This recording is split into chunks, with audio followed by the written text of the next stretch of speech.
Hello नमस्कार दोस्तों। उम्मीद करता हूँ आप सब अच्छे होंगे और अपने पढ़ाई को और बेटर बना रहे होंगे दोस्तों। देखिए, कोई भी आप हमेशा अगर पढ़ाई करते हैं दोस्तों तो धीरे धीरे आपका नॉलेज इम्प्रूव होता ही जाता है। ठीक है, तो अगर आप किसी भी कंपटीशन एग्जाम की तैयारी कर रहे हैं दोस्तों तो आपके लिए एक और ख़ास वीडियो मैंने आज लेकर आया हूँ। अगर आप कि जिस कंपटीशन एग्जाम की तैयारी कर रहे हो उसमें अगर टॉपिक है आपका जीएस का टॉपिक है तो ये वीडियो आपके लिए बहुत ही इम्पोर्टेंट होने वाला है। देखिए दोस्तों, ये जो वीडियो है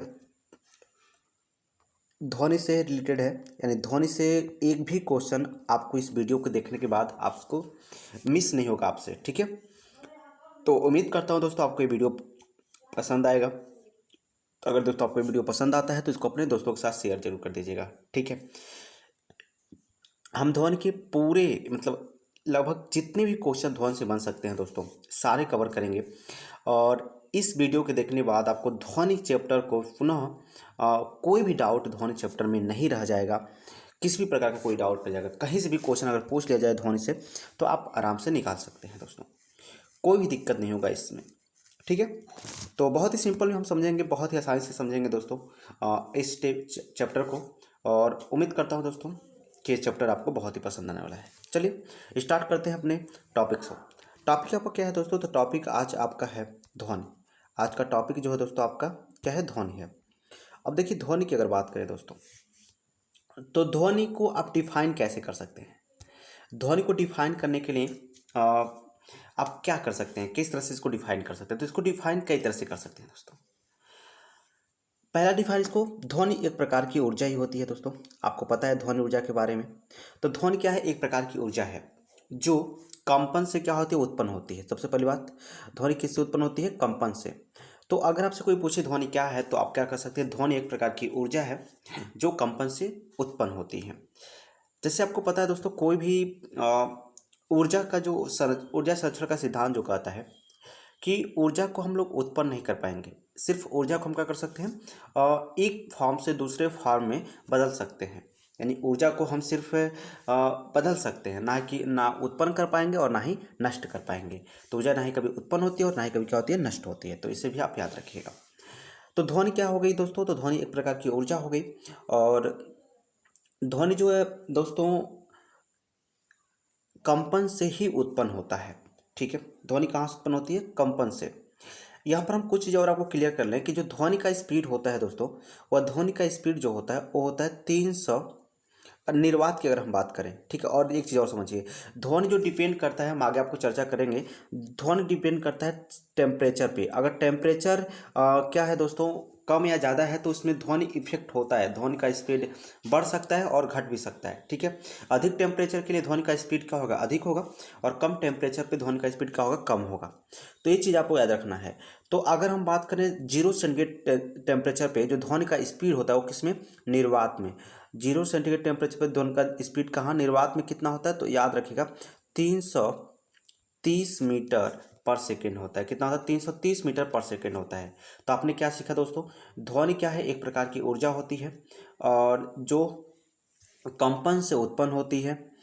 और ध्वनि का जो स्पीड होता है 0 सेकेंड में, और निर्वात में अगर बात करें तो ये क्या होता है? 330 मीटर पर सेकेंड होता है। ठीक है, मतलब एक सेकेंड में ध्वनि कहाँ जाती है? 330 मीटर तक जाती है। एक बात और समझिएगा दोस्तों कि जो ध्वनि होता है ये हमारे कानों के पास कितना टाइम तक रुकता है? तो 1/10 सेकेंड तक। कितना? 1/10 सेकेंड तक ध्वनि जो है हमारे कानों तक रुकता है। कितना याद रखिएगा?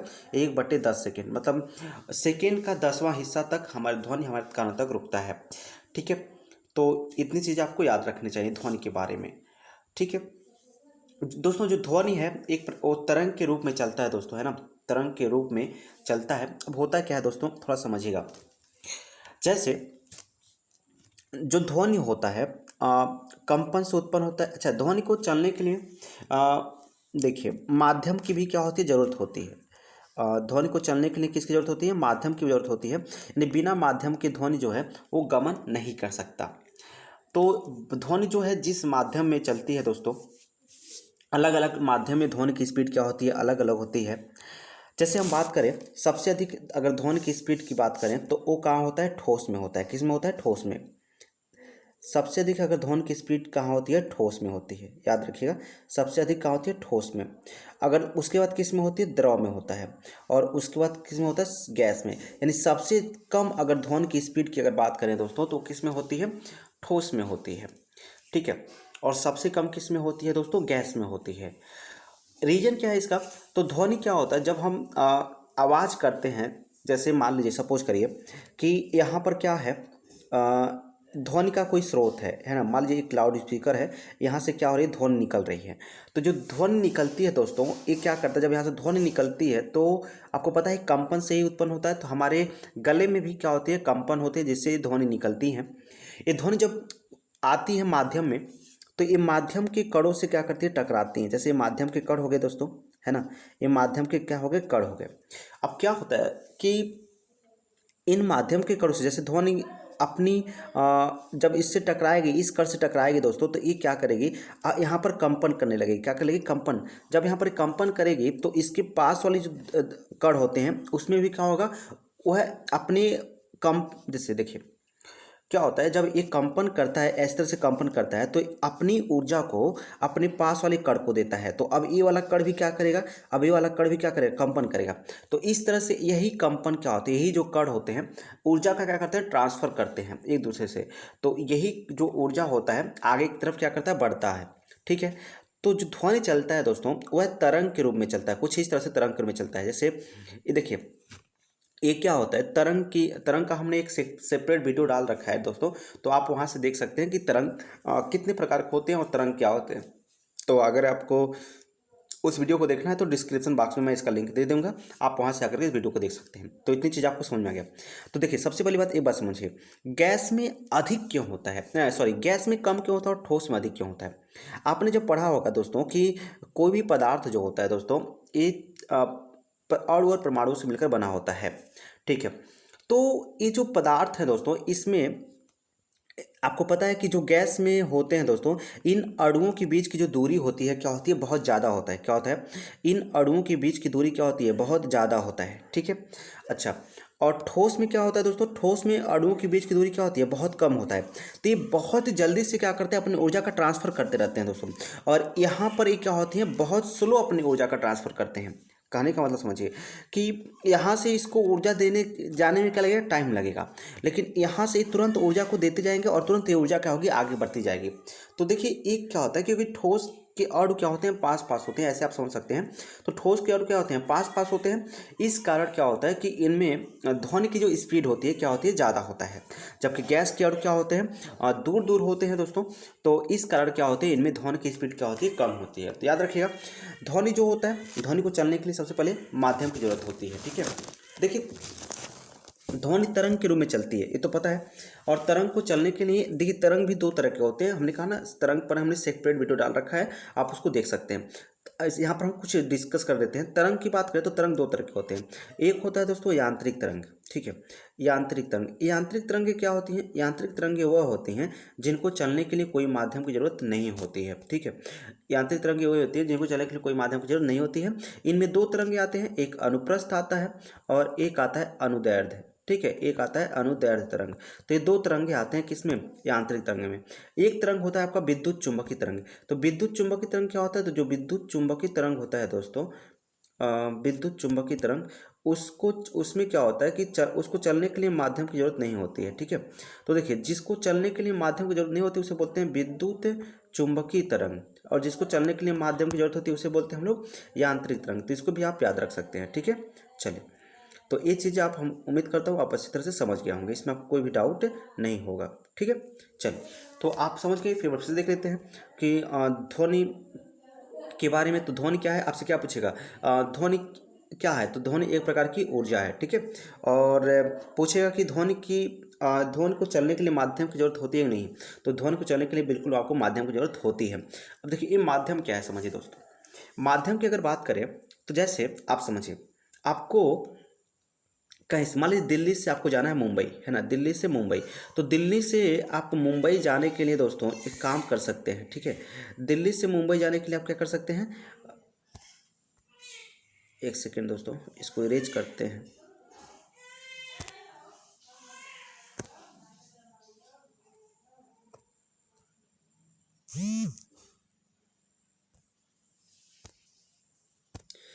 ऐसे को 1 सेकंड, 1 सेकंड दोस्तों।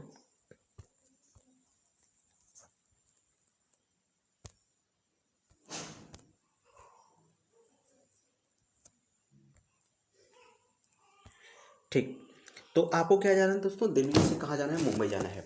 तो देखिए, दिल्ली से अगर आपको मुंबई जाना है, ये आपका दिल्ली हो गया, और यहाँ से आपको जाना है मुंबई। तो दिल्ली से मुंबई जाने के लिए आपके पास क्या क्या माध्यम हो सकते हैं। आपके पास कई तरह के माध्यम हो सकते हैं। या तो आप क्या करें कि यहाँ से आप एरोप्लेन के साथ जाएं, ठीक है, या तो आप क्या कर सकते हैं, एरोप्लेन के साथ जा सकते हैं, या आप यहाँ से बस के साथ जा सकते हैं, या आप यहाँ ट्रेन की सहायता से भी जा सकते हैं। तो आपके जाने के लिए क्या है, ये सब माध्यम है, ट्रेन हो गया, एरोप्लेन हो गया, बस हो गया, ऐसे भी जा सकते हैं। तो कई तरह के आपके पास माध्यम है। तो माध्यम क्या होता है, जिसकी सहायता से हम कहीं जाते हैं दोस्तों, है ना। तो उसी तरह ध्वनि को अगर जाना है दोस्तों, तो ध्वनि जैसे यहाँ पर हम बोल रहे हैं, ठीक है।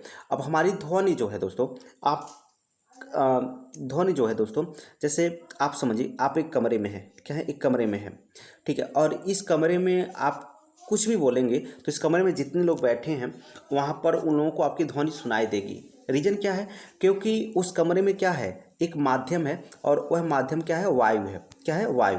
तो वायु है, इस कारण क्या होता है, आपकी ध्वनि क्या होती है वहाँ, मतलब एक लोगों से दूसरे तक जा सकती हैं। लेकिन जैसे तो हम समझिए, ये आपका क्या है, हम मान लेते हैं कि ये आपका है, एक घर है दोस्तों, ठीक है, एक घर है।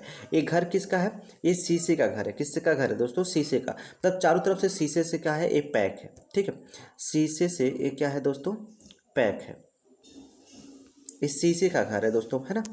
अब यहाँ से कोई बंदा है, यहाँ से अगर यहाँ से कोई बंदा क्या करेगा, ध्वनि करेगा दोस्तों, जब यहाँ से ध्वनि निकलेगी तो क्या आप बताइए कि यह ध्वनि इस शीशे में अगर कोई बंदा दूसरा बैठा है इसको सुनाई दे पाएगा, यानी इस ध्वनि, इसका जो ध्वनि है इसमें सुनाई दे पाएगा, या इसका उल्टा मान लीजिए, अगर ये आवाज़ कर रहा है तो क्या इसका सुनाई दे पाएगा, नहीं दे पाएगा। क्यों, आप कहेंगे क्यों, क्योंकि यहाँ पर जो है दोस्तों, यहाँ पर ये जो है शीशा है, ठीक है, और ध्वनि जो है इसको पार नहीं कर पाएगी। तो ना ही जो अंदर की हवा है दोस्तों, ठीक है, ना ही जो जो अंदर की हवा है वो बाहर निकल पाएगी, और ना ही बाहर की हवा जो दोस्तों वो अंदर जा पाएगी। तो हम, आपको पता है ध्वनि को जाने के लिए क्या जरूरी है, माध्यम की जरूरत है, ठीक है। तो इसके कारण क्या होगा दोस्तों, कि अंदर की हवा आपकी क्या हो गई, बाहर नहीं जा पाएगी, और बाहर की अंदर नहीं आ पाएगी। तो ना ही इसका ध्वनि दोस्तों इसको सुना पाएगा, और ना ही इसका ध्वनि इसको सुना पाएगा, ठीक है। तो समझ गए होंगे दोस्तों। तो ध्वनि को चलने के लिए माध्यम की जरूरत होती है, ठीक है, ये बात आपको समझ में आ गया होगा। चलिए, अब हम बात करते हैं कि ध्वनि, आगे चलते हैं दोस्तों, देखते हैं, 1 सेकेंड, ठीक है। तो ये बात आपको समझ गई होंगी, ध्वनि के चलने के लिए माध्यम की जरूरत होती है, ठीक है। तो मैंने इतनी चीज़ें आपको बता दी। देखिए क्या क्या क्वेश्चन आप यहाँ से निकाल सकते हैं। चलिए, लास्ट में हम सारे क्वेश्चन आपको डिस्कस करेंगे, और उम्मीद करता हूँ आप सारे क्वेश्चन का जवाब आप दे पाएंगे, ठीक है। चलिए, तो ये आपकी हमने ध्वनि के बारे में चल दी, ठीक है। अब देखिए, ध्वनि तरंग है, ध्वनि तरंग क्या होता है। तो आपको पता है ध्वनि जो है तरंगों के माध्यम चलती है। तो ध्वनि जिन तरंगों के माध्यम में चलती हैं, जिन तरंगों के माध्यम रूप में चलती हैं, उसे ध्वनि तरंग कहते हैं। और एक कौन है, तो दोस्तों ध्वनि जो है एक अनुदैर्घ्य तरंग के रूप में चलता है ना। किस तरंग में, अनुदैर्घ्य तरंग के रूप में चलता है। अब आप कहेंगे अनुदैर्घ्य तरंग क्या है, तो इसके लिए मैंने फिर से कहा कि एक सेपरेट वीडियो हमने बना दिया है तरंग दैर्घ्य पर, आप वहाँ से जाकर के देख सकते हैं। तो याद रखिएगा, ध्वनि कैसी तरंग है, तो ध्वनि एक अनुदैर्घ्य तरंग है। देखिए, ऑप्शन में क्या हो सकता है, ऑप्शन में पूछ सकता है, या ऑप्शन में अगर दिया है यांत्रिक तरंग, देखिए ध्यान से समझिएगा।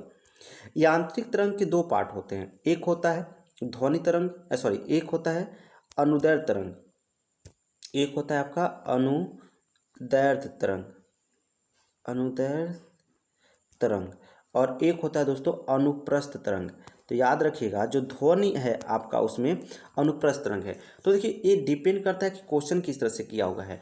अगर क्वेश्चन किया है दोस्तों कि ध्वनि आंसर में अगर अनुदैर्घ्य तरंग नहीं दी है और क्या है यांत्रिक तरंग है, तो आपको आंसर टिक करना है किस पे, यांत्रिक तरंग पर। लेकिन अगर क्वेश्चन में यांत्रिक तरंग और मतलब यांत्रिक तरंग नहीं है और अनुदैर्घ्य तरंग है, तो आपको टिक करना है अनुदैर्घ्य तरंग पर। ठीक है, इसमें से किसी दोनों में से कोई एक ही देगा, दोनों आपको एक साथ नहीं देने वाला है। ठीक है, तो याद रखिएगा ध्वनि क्या है, एक आपके अनुदैर्घ्य तरंग है। ठीक है, तो अगर आपसे पूछे कि ध्वनि तरंग क्या है, तो आप कहेंगे ध्वनि तरंग, ध्वनि जिस तरंगों के रूप में संचरित होती है उससे हम क्या कहते हैं, ध्वनि तरंग कहते हैं। ठीक है, तो ये सारी चीज़ आपको अच्छी तरह से क्लियर हो गए होंगे, इसमें आपको कोई भी डाउट नहीं हुआ होगा। ठीक है, चलिए आगे चलते हैं। अब आगे चलते हैं दोस्तों, अगला देखते हैं क्या है। यहाँ पर देखिए ध्वनि तरंगों की आवृत्ति की बात की गई है। तो ठीक है, ध्वनि तरंगों की आवृत्ति की हम बात कर लेते हैं। तो देखिए ध्वनि तरंगों की आवृत्ति के आधार पर, ठीक है, आवृत्ति, अब देखिए जैसे क्या होता है ना, आवृत्ति क्या है, तो देखिए आपको पता है ध्वनि किससे उत्पन्न होती है, कंपन से।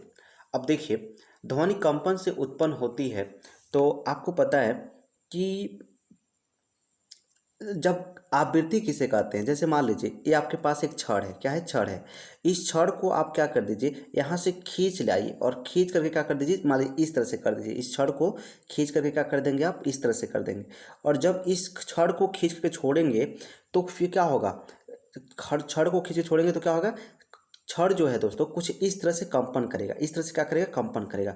तो इस तरह से जब कंपन करेगा तो जैसे आप समझिए आपके छत पे कहीं पर घर के छत में वो छड़ निकला होगा, जब उस छड़ को खींचते हैं और फिर छोड़ते हैं तो आप देखते होंगे कि वहाँ से क्या निकलती है, आवाज़ निकलती है। क्या निकलती है, आवाज़ निकलती है। और ये आवाज़ जो है जितना तेज़ हम खींच कर छोड़ेंगे उतना तेज़ आवाज़ निकलेगा। तो ध्वनि तरंग की बात करें तो ये डिपेंड करता है दोस्तों इस देखिए यहाँ पर ध्वनि तरंग की आवृत्ति की हम बात करें तो एक सेकेंड में दोस्तों, एक सेकेंड में जितना कंपन, अच्छा एक कंपन आप किसे कहेंगे, देखिए ध्यान से। अब हम एक बात आपको समझाते हैं। यहाँ देखिए अगर एक छड़ है दोस्तों, यहाँ से हमने खींचा तो यहाँ से आया और फिर यहाँ गया और फिर यहाँ आया, तो इसको आप क्या कहेंगे, एक कंपन कहेंगे। क्या कहेंगे, एक कंपन कहेंगे। तो एक कंपन यहाँ से आने में, फिर यहाँ, जैसे यहाँ से खींच के लाया, फिर यहाँ गया, फिर यहाँ आया, तो इसको क्या बोलेंगे, एक कंपन बोलेंगे।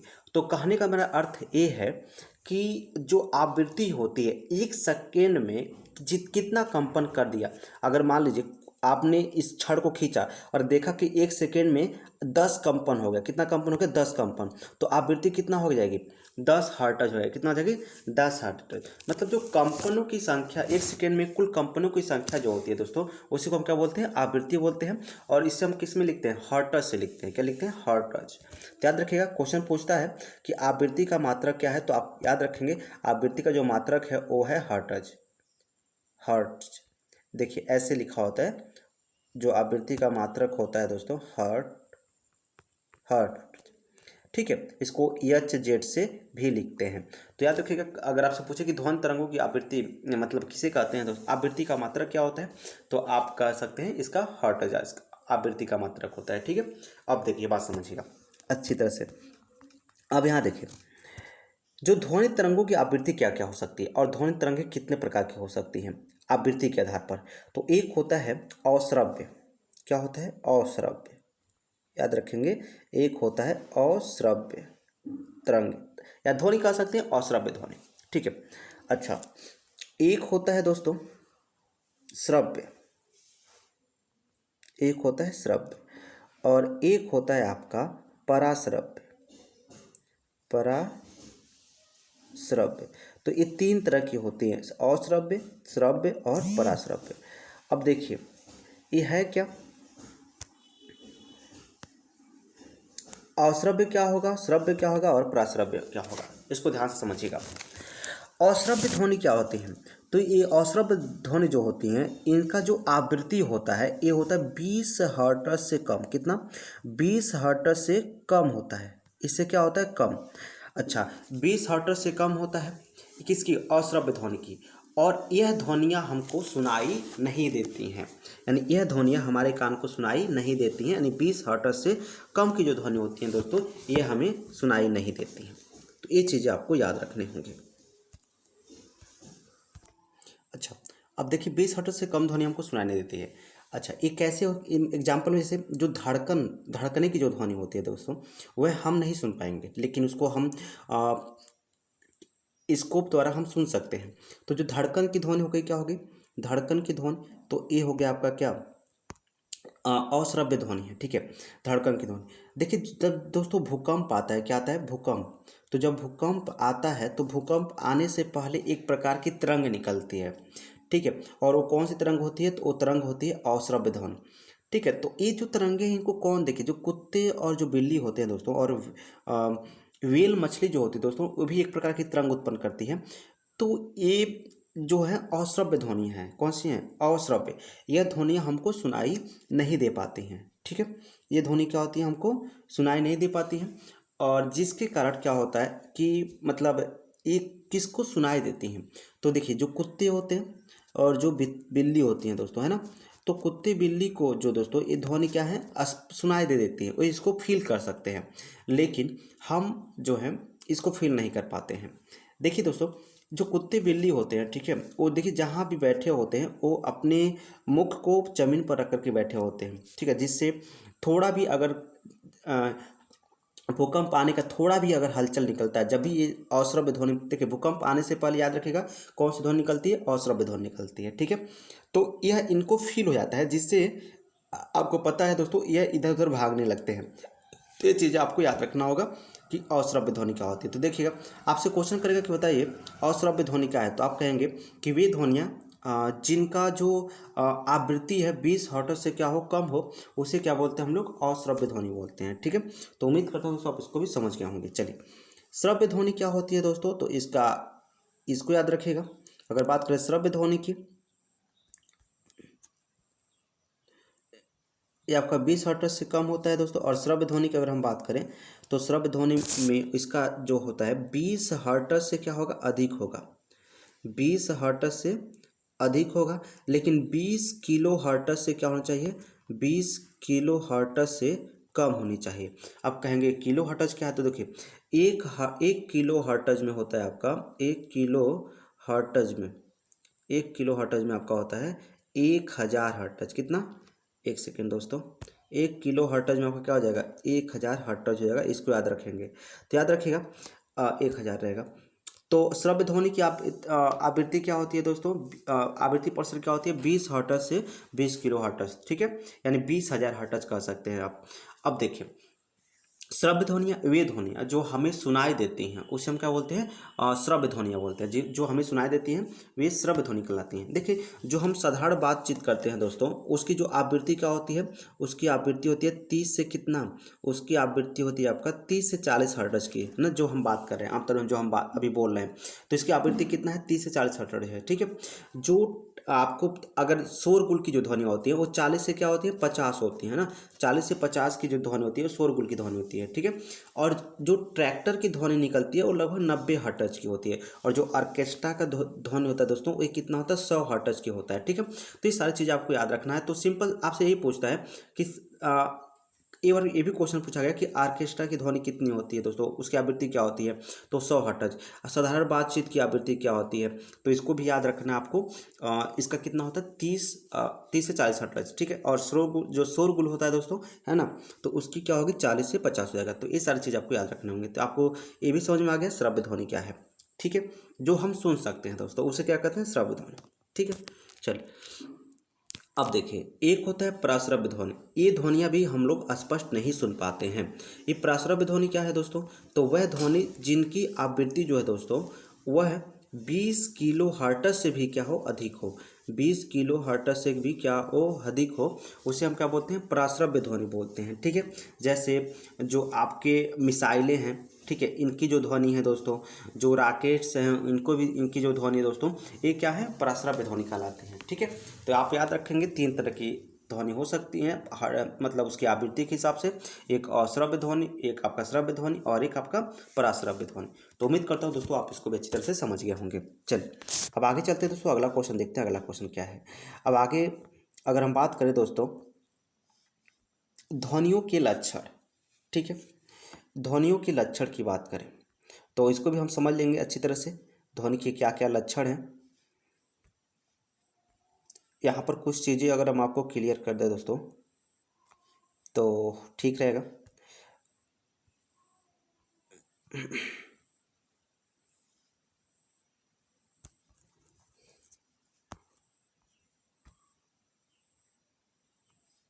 ठीक। अब देखिए, अगर हम बात करें ध्वनियों की आवृत्ति के आधार पर किन किन की ध्वनि आपसे पूछा जाता है, ठीक है। जैसे हमने क्या कहा, जो आपका साधारण बातचीत की ध्वनि है, साधारण, चेंज कर लेते हैं, जो साधारण बातचीत की ध्वनि है, साधारण बातचीत, वो कितना है, तो वो आपका है दोस्तों 30 से 40, 30 से 40 हर्ट्ज, ठीक है। अब बात करें अगर हम शोरगुल की जो ध्वनि है दोस्तों, ज़ोर से अगर बातचीत करते हैं हम लोग, तो ज़ोर से बातचीत जब हम करेंगे, ज़ोर से बातचीत करेंगे तो इसकी जो हो जाएगी दोस्तों 40 से 50 हो जाएगा, जगह 40 से 50, या आप 50 से 60 कर सकते हैं दोस्तों, सिंपल सी 50 से 60 इसको लिख लीजिएगा, ठीक है। 50 से 60 जो आपके ट्रैक्टर की ध्वनि होती है दोस्तों, ट्रैक्टर ट्रैक्टर की जो ध्वनि होती है ये होता है दोस्तों, इसकी जो आवृत्ति होती है 90 हर्ट्ज, ठीक है। उसके बाद जो आपका आर्केस्ट्रा का ध्वनि होता है दोस्तों, आर्केस्ट्रा का जो ध्वनि होता है वो होता है आपका 100 हर्ट्ज। उसके बाद अगर हम बात करें आपका जो मोटरसाइकिल और विद्युत मोटर, इस मोटरसाइकिल का अगर ध्वनि बात करें मोटरसाइकिल की, तो इसकी जो ध्वनि होती है दोस्तों, ठीक है, इसकी ध्वनि होती है कितना, 110 हर्ट्ज। तो ये कुछ चीज़ें हैं दोस्तों जो आपको याद रखने होंगे। जो सायरन नहीं होता, सायरन सुने होंगे, जब सायरन बजते हैं, जैसे मान लीजिए आपका एम्बुलेंस हो गया, तो एम्बुलेंस में जो सायरन लगा होता है उसकी जो ध्वनि है दोस्तों वो क्या होती है, 110 से कितना, 120 हर्ट्ज के बीच का होता है, ठीक है। तो ये सारी चीज़ें आपको याद रखने होंगे, ठीक है। चलिए, उम्मीद करता हूँ दोस्तों आप इसको भी अच्छी तरह से समझ गए होंगे। आगे चलते हैं।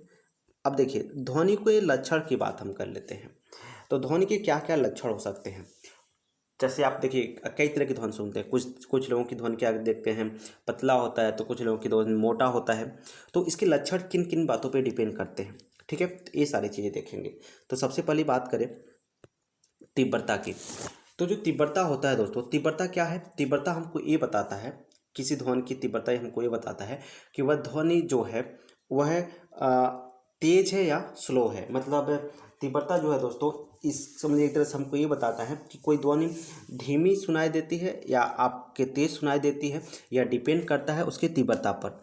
तीव्रता जितना अधिक होगा आपका जो ध्वनि होगा दोस्तों वह उतना तेज सुनाई देगा, और तीव्रता जितना कम होगा आपका ध्वनि क्या होगा, उतना ही कम सुनाई देगा। समझ में आ गया। तो याद रखना है, जितना तीव्रता अधिक उतना क्या होगा, ध्वनि अधिक तेज सुनाई देगा, और जितना तीव्रता कम उतना ही ध्वनि कम सुनाई देगा। ध्वनि की जो तीव्रता की मात्रक होती है दोस्तों वो क्या होता है, डेसिबल होता है। क्या होता है, ध्वनि की तीव्रता की जो मात्रक होता है हम डेसिबल में मापते हैं, डेसिबल में मापते हैं। तो ठीक है, तो जितना तीव्रता अधिक है आपका, अब देखिए एक चीज़ और समझिए, यहाँ पर जो ध्वनि होता है ये इसकी तीव्रता डिपेंड किस पे करती है, तो ध्वनि की जो तीव्रता है यह डिपेंड करती है दोस्तों उसके आयाम पर, किस पे, उसके आयाम पर डिपेंड करती है। अब कहेंगे आयाम क्या होता है, तो देखिए ध्वनि जो है तरंग के रूप में चलती है, और तरंग को हम साधारण कुछ इस तरह से दिखाते हैं, ये आपका क्या है, तरंग है, ठीक है, ये आपका तरंग है। तो जो ध्वनि की क्या होती है, आयाम होता है, वो क्या होता है, जैसे देखिए इसको हम बोलते हैं ऊपर वाले भाग को, इसको बोलते हैं श्रीग, और इसको हम क्या बोलते हैं, इस वाले नीचे वाले भाग को बोलते हैं गर्त। तो जो ध्वनि की तीव्रता होती है वो उसके आयाम पर डिपेंड करती है, और ये आयाम क्या होता है, ये जो आपका माध्य स्थिति से अधिकतम जो विस्थापन होता है ना, उसी को हम क्या कहते हैं, आयाम। अब देखिए ये इसका विस्थापन जितना आयाम ऐसे होगा उतना ही क्या होगा, अधिक तीव्रता वाली ध्वनि निकलेगी, ठीक है। तो जितना बड़ा आयाम होगा उतना ही उसकी तीव्रता क्या होगी, ज़्यादा होगा। याद रखेंगे, ध्वनि की तीव्रता किस पे डिपेंड करती है, आयाम पर डिपेंड करती है। ध्वनि की तीव्रता की मात्रा क्या होता है, तो डेसिबल होता है। तो ये सारी चीज़ें आपको याद रखने होंगे, ठीक है। तो ध्वनि की तीव्रता का मात्रक हो गया आपका डेसिबल। तो जितना अधिक आयाम है तीव्रता उतना ही ज़्यादा होगा, और जितना कम आयाम होगा तीव्रता उतना ही कम होगा। तो ये चीज़ें भी आपको याद रखने होंगे। चलिए, तो हमको लगता है आप इसको अच्छी तरह समझ गए होंगे। आगे चलते हैं। अब बात करते हैं तारतम्य। तो ध्वनि की तारतम्य से क्या पता चलता है, जो तारतम्य तो होता है दोस्तों इसको बोलते हैं आप पिच। क्या बोलते हैं, पिच। और इससे हमको ये पता चलता है कि कोई ध्वनि जो है कोई ध्वनि जो है पतली सुनाई दे रही है या मोटी, है ना। तो आप देखे होंगे कि आप क्या देखते हैं, जो लड़कियों का ध्वनि होता है थोड़ा तो पतला होता है, मतलब जेंट्स के मतलब जो लेडीज़ की ध्वनि होती है दोस्तों थोड़ा पतला होता है जेंट्स के हिसाब से, ठीक है। तो होता क्या है, जो बच्चे देखिए जैसे जैसे हम लोग छोटे होते हैं हमारी जो ध्वनि होती है वैसे वैसे क्या होती है उसमें भारीपन आने लगता है। जैसे जैसे छोटे होते हैं दोस्तों उनकी जो आपका ध्वनि होता है उसमें भारीपन आ जाता है, मतलब ध्वनि की मोटाई क्या होती है बढ़ती जाती है। तो अगर तारत्व की बात करें तो तारत्व क्या होता है, तारत्व से हमको कोई चीज़ ऐसे मतलब पता चलता है कि कौन मतलब पतली ध्वनि है या मोटी ध्वनि है, इससे पता चलता है, ठीक है। तो इसको भी आप याद रखेंगे। अच्छा, ये तारत्व डिपेंड किस पे करेगा, तो याद रखिएगा जो तारत्व डिपेंड करता है ये आवृत्ति पर डिपेंड करता है। क्या करता है, आवृत्ति पे डिपेंड करता है तारत्व। आवृत्ति जितना अधिक होगा उसका तारत्व भी क्या होगा उतना ही अधिक होगा, ठीक है। अब देखिए कैसे आप इसको समझ सकते हैं, तो सिंपल से देखिए, जैसे आप शेर शेर की जो दहाड़ है, समझिए शेर की दहाड़ की अब बात करें तो शेर की दहाड़ में क्या होता है, तारत्व तो कम होता है, यानी आवृत्ति क्या होती है कम होती है। जबकि जो मच्छर होता है, जो मच्छर का जो भिनभिनाहट है, ठीक है, मच्छर का भिनभिनाहट, तो इसमें क्या होता है दोस्तों, इसकी जो भिनभिनाहट है, क्या भिनभिनाहट जो है दोस्तों ये क्या होती है अधिक होता है, ठीक है। तो तारत्व किसका ज़्यादा हुआ, जिसका भिनभिनाहट क्या होगा अधिक होगा, मतलब मच्छर की भिनभिनाहट में इसकी तारत्व क्या होती है ज़्यादा होती है, और शेर का जो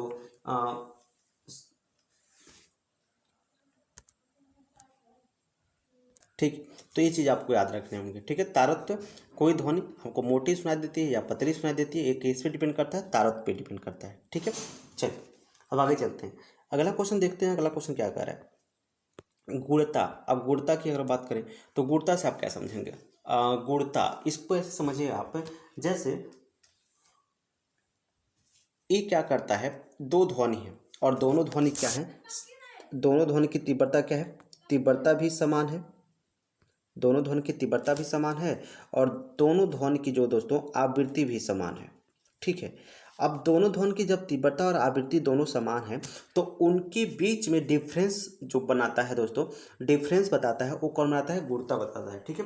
दोनों के बीच जो डिफरेंस बताता है दोस्तों वह उसकी गुणता के आधार पर हम डिपेंड करते हैं, ठीक है। तो देखिए गुणता ध्वनि का वह लक्षण है, देखिए अगर आपसे पूछे कि गुणता क्या है तो गुणता ऑप्शन में होगा, गुणता ध्वनि का वह लक्षण है जिससे समान आवृत्ति तथा समान तीव्रता के ध्वनियों के बीच में हम अंतर स्पष्ट करते हैं, ठीक है। तो जैसे समान आवृत्ति, देखिए जैसे मान लीजिए दो लोग बातचीत कर रहे हैं तो दोनों लोगों की आवृत्ति अगर समान है और मतलब तीव्रता भी समान है तो उनके बीच में तो कुछ डिफरेंस होगा, ठीक है, कुछ डिफरेंस होगा।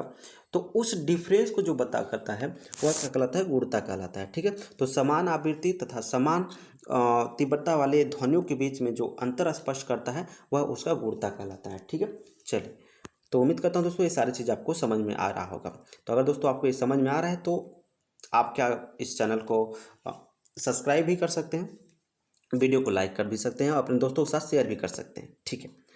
अब ध्वनि के वेग को प्रभावित करने वाले कारक, तो देखिए दोस्तों ध्वनि का जो वेग होता है, ठीक है, ध्वनि का वेग आप इसको प्रभावित करने वाले कई कारक होते हैं, मतलब कारक क्या, जिसके कारण क्या होते हैं, जो वेग होता है या तो कम या अधिक होता है, यानी वो क्या कहलाते हैं, कारक कहलाते हैं। जिसके कारण वेग मतलब किसी चीज़ पर इफेक्ट पड़ता है उसे हम क्या कहते हैं, कारक कहते हैं, समझ में आ गया।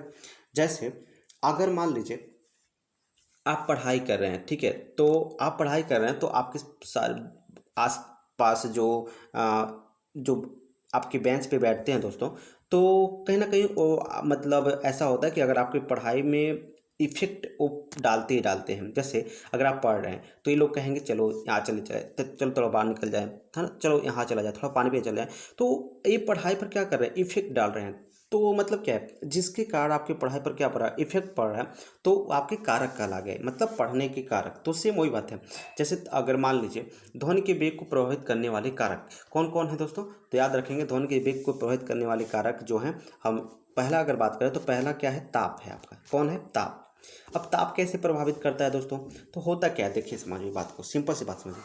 ताप अगर बढ़ेगा क्या होगा, ताप बढ़ेगा तो ताप बढ़ने से क्या होते हैं कि जो माध्यम होता है ना, जैसे ध्वनि क्या होती है, माध्यम में चलती है, तो ताप बढ़ने से क्या होते हैं, माध्यम के जो कण होते हैं तो उनकी वो उत्तेजित होने लगते हैं। जैसे मान लीजिए यहाँ पर एक कण है, तो ताप बढ़ने पर क्या होता है कि ताप जब बढ़ते हैं तो इनको एनर्जी मिलता है, और जब जिसको एनर्जी मिलता है दोस्तों तो क्या करता है, बहुत फुदकता है, तो ये क्या करेंगे, इधर उधर फुदकेंगे, सब इधर उधर क्या करेंगे, कूदेंगे। तो इनकी कूदने की जो फुदकने की गति है, यानी आने जाने की गति है, इनकी जो कंपन की गति है वो क्या हो जाएगी, बढ़ जाएगी। समझ में आ गया?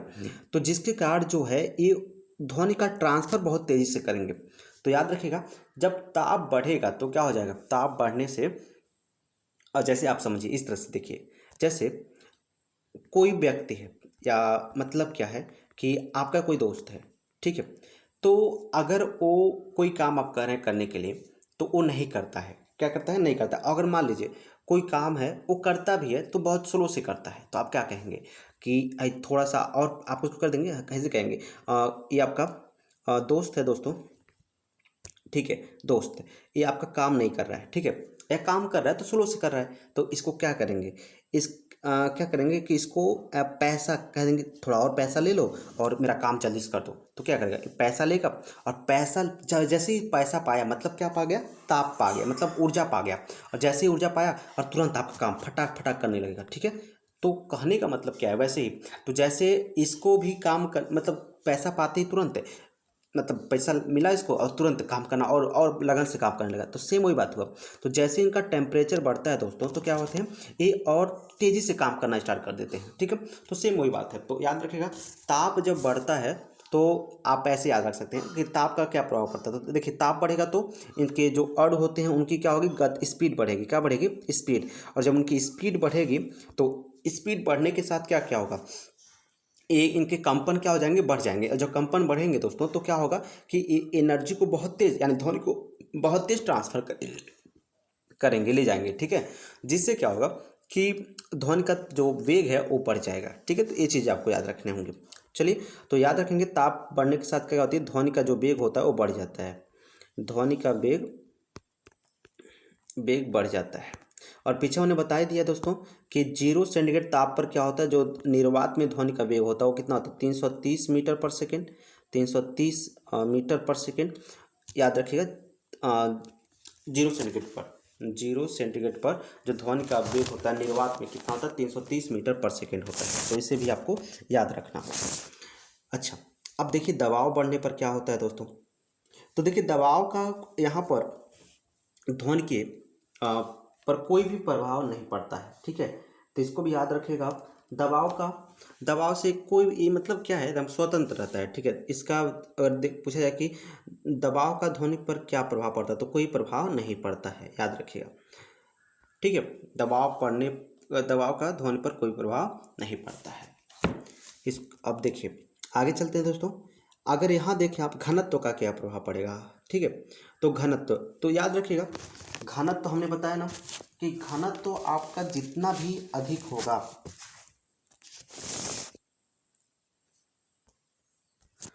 घनत्व जितना भी अधिक होगा, मतलब घनत्व अधिक होने का मतलब समझिए, बात समझिए। आपको पता है कि कोई भी माध्यम है, ठोस माध्यम है, तो ठोस भी अणु से मिलकर बना हुआ है। तो हमने अभी कहा ना कि जितने करीब होंगे, जितने करीब होंगे वह उतना ही तेज अपने एनर्जी को ट्रांसफर करेंगे, ठीक है, एक दूसरे को दे देंगे। देखिए, इसको कहीं जाने की जरूरत नहीं है, जैसे मान लीजिए बहुत करीब करीब आ गए, तो इसको कहीं जाने की जरूरत नहीं है, ठीक है। तुरंत ऐसे इसको दे देगा, ऐसे इधर देगा, इधर इसको देगा, तुरंत ही देते देते एक दूसरे को देते रहेंगे, ठीक है। तो घनत्व अगर बढ़ रहा है तो आपको पता है कि वह एनर्जी को ट्रांसफर बहुत तेज़ी से करेंगे। तो याद रखिएगा, अगर घनत्व बढ़ता है तो क्या होगा, इनका जो एनर्जी का ट्रांसफर होगा दोस्तों, है ना, बहुत तेज़ी से होगा। मतलब अग एक चीज़ और है दोस्तों, थोड़ा सा इसमें आपको याद रखना होगा, एक चीज़ आपको याद रखना होगा कि जो घनत्व बढ़ रहा है दोस्तों, यह ठोस में अगर बढ़ रहा है तो ठोस के लिए तो ठीक है, एंड ठोस में अगर घनत्व बढ़ रहा है तो ध्वनि की स्पीड भी क्या हो जाएगी, बढ़ जाएगी। लेकिन दिक्कत किस में हो जाएगा, दिक्कत आपका हो जाएगा गैस में। जो गैस में अगर घनत्व बढ़ रहा है दोस्तों तो क्या हो जाएगा, ध्वनि की स्पीड क्या हो जाएगी, वो कम हो जाएगी। तो याद रखेंगे, ये थोड़ा सा याद रखना है दोस्तों कि अगर गैस में ध्वनि की घनत्व बढ़ रहा है दोस्तों तो स्पीड क्या हो जाएगा, स्पीड आपका हो जाएगा कम, और अगर ठोस में बढ़ रहा है तो ध्वनि का स्पीड क्या हो जाएगा, बढ़ जाएगा। तो इसको भी आप याद रखेंगे, ठीक है। चलिए अब बात करते हैं हवा का क्या प्रभाव होता है। तो ये तो बहुत सिंपल है, आप समझ सकते हैं दोस्तों। हवा का क्या प्रभाव है। तो अगर हवा की हम बात करें, ठीक है, अगर हवा की हम बात करें तो हवा में आपको हवा मतलब जैसे देखिए, अगर आप खुद देखे होंगे दोस्तों कि हवा इधर से इधर आ रहा है, ठीक है, हवा क्या हो रहा है, इधर से इधर आ रहा है, और आप जो है आवाज़ भी जो दे रहे हैं दोस्तों वो इधर ही दे रहे हैं।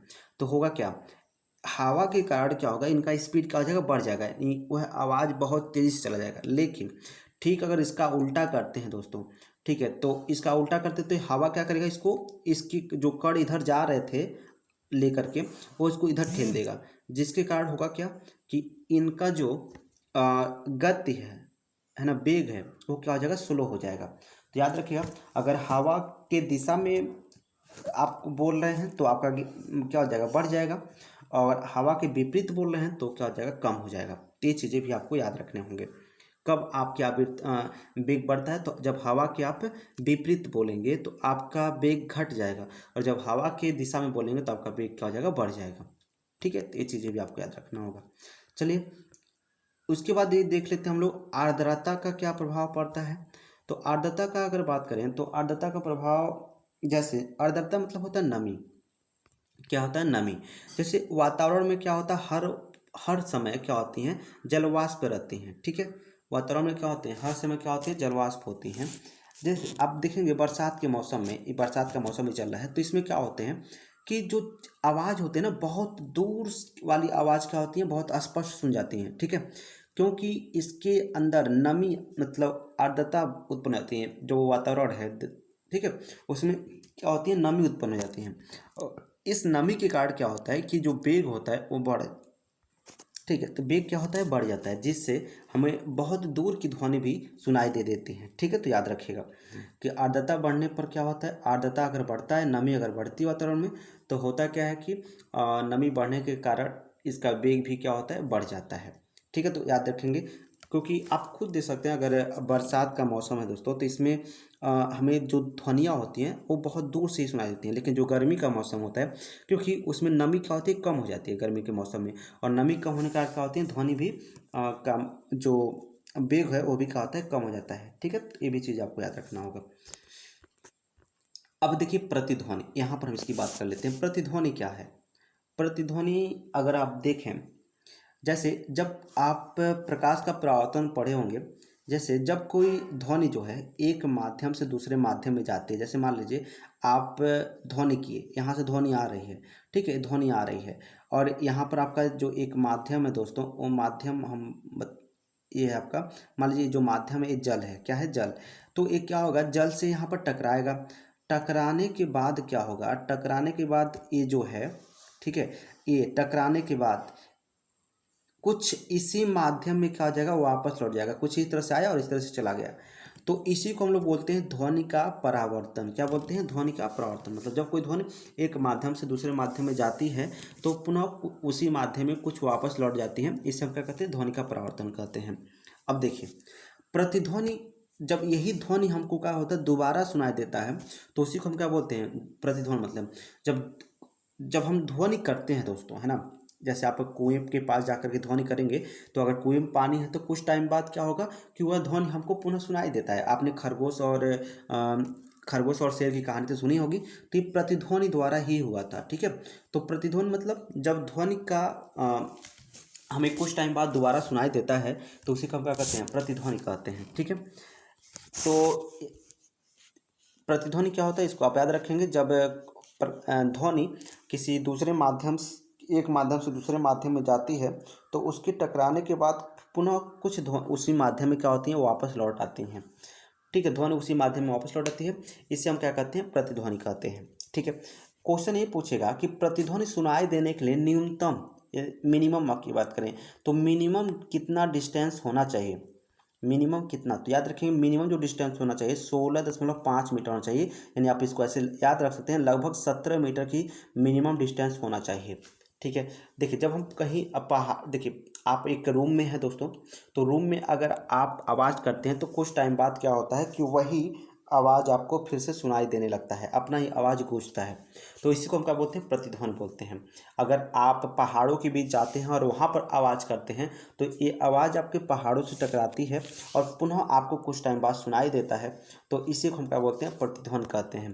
तो याद रखेंगे, क्वेश्चन ये आपको याद रखना है कि प्रतिध्वनि सुनाई देने के लिए मिनिमम कितना डिस्टेंस चाहिए आपको, ठीक है। तो इसको भी याद रखेंगे, प्रतिध्वनि सुनाई देने के लिए मिनिमम आपको 17 मीटर का डिस्टेंस होना चाहिए प्रतिध्वनि सुनाई देने के लिए, ठीक है, 17 मीटर का। तो ये था दोस्तों कुछ क्वेश्चन। उम्मीद करता हूँ दोस्तों आप अच्छी तरह से इसको समझ पा रहे होंगे, ठीक है। अब देखिए यहाँ पर क्या है, डॉपलर प्रभाव। आपने देखा होगा ये ध्वनि का डॉपलर प्रभाव, ये क्या है आप समझिए दोस्तों। होता क्या है, देखिए एक होता है श्रोता, ठीक है, और एक होता है स्रोत और ये श्रोता, दो चीज़ें होते हैं। देखिए जब स्रोत और श्रोता दोनों क्या करते हैं, आपेक्षिक गत करते हैं। स्रोत और श्रोता क्या करते हैं, दोनों आपेक्षिक गत करते हैं। तो जो ध्वनि होती है उनकी वह वास्तविक आवृत्ति उसकी नहीं सुनाई देती है, नहीं, उसकी वास्तविक आवृत्ति में परिवर्तन हो जाता है दोस्तों। मतलब जिस आवृत्ति की वह ध्वनि है वह आवृत्ति हमको नहीं सुनाई देती है, उस आवृत्ति को हमको नहीं सुनाई देती है। इसी को हम क्या बोलते हैं, डॉपलर प्रभाव बोलते हैं। समझ में आ गया, डॉपलर प्रभाव किसे कहेंगे।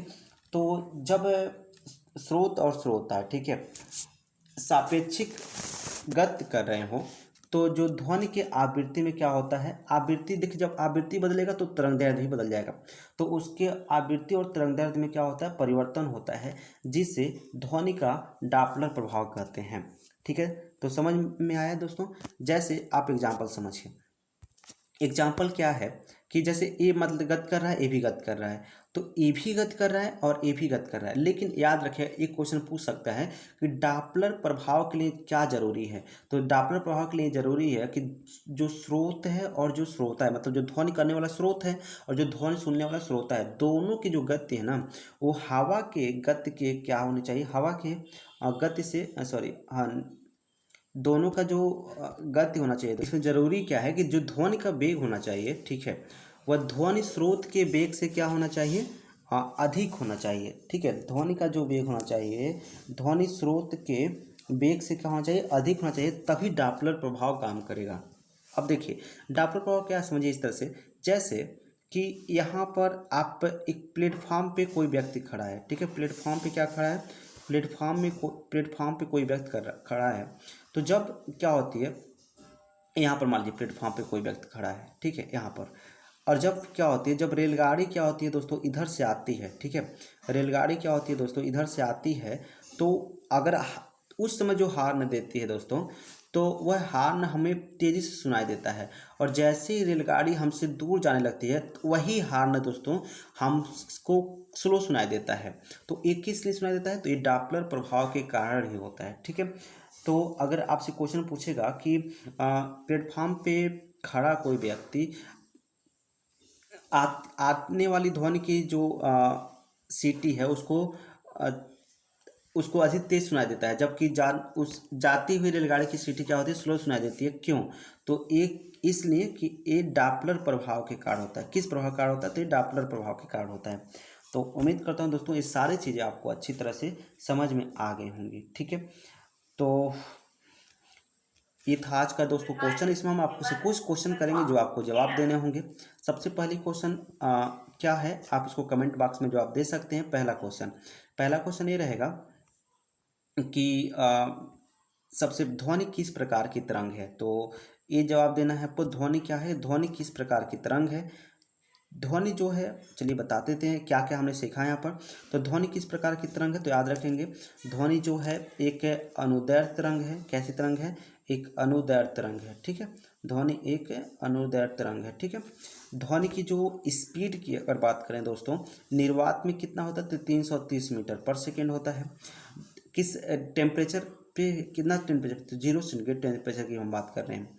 उसके बाद हम बात करें दोस्तों, जो ध्वनि होता है दोस्तों वह क्या है, तो ध्वनि एक प्रकार की ऊर्जा होती है।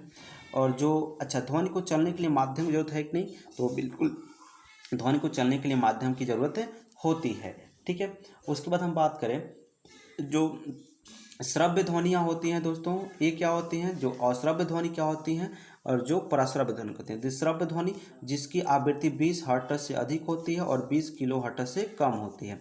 अश्रव्य ध्वनि जो होती हैं दोस्तों, इनकी आवृत्ति जो है 20 हर्ट्ज से कम होती है और पराश्रव्य ध्वनि 20 किलो हर्ट्ज से क्या होती हैं, अधिक होती हैं। धड़कन की जो ध्वनि दोस्तों कैसी है, ये धड़कन की ध्वनि जो है दोस्तों, ये अश्रव्य ध्वनि है दोस्तों। ठीक है, तो ये चीज़ आपको याद रखने होंगे।